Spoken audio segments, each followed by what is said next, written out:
Hello mga mi!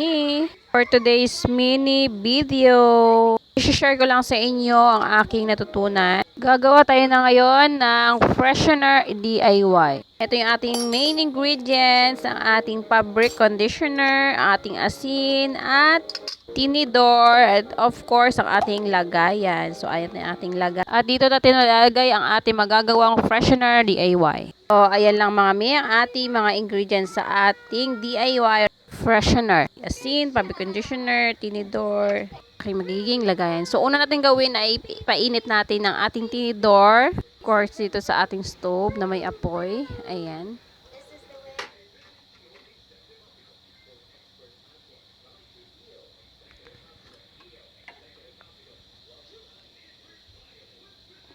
Then, ibutas natin dito sa takip ng ating cup na lagayan.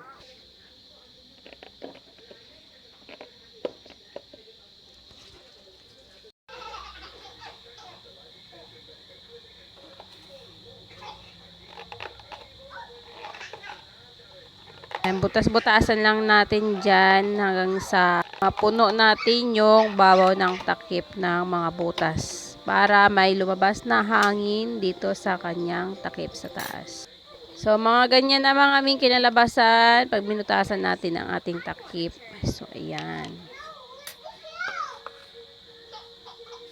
Itong asin natin ay ilagay na natin dito sa ating cup. Ayan. Depende na sa inyo kung gaano karami ng asin ang inyong ilalagay. Akin ito yung medyo half siya sa cup.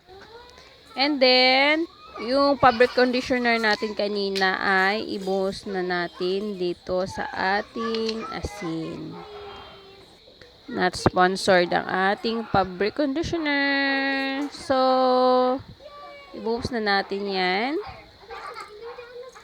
Hindi na natin kailangang i-mix pa. Ibuhos lang natin. Ayan. Simutin na natin yan para sulit naman at di masayang. So, ayan na mga me. Ang ating DIY freshener. Takpan na natin. So, 2 sachet yung aking naubos dito. At ayan, pwede natin gamitin ang ating air freshener. Pwede natin ilagay ito sa ating kwarto para hindi siya mangamoy kulob. Pwede rin sa ating mga cabinet or cabinet ng ating ilalim ng lababo. So, ganyan lang mga mi, kadali gumawa ng air freshener DIY.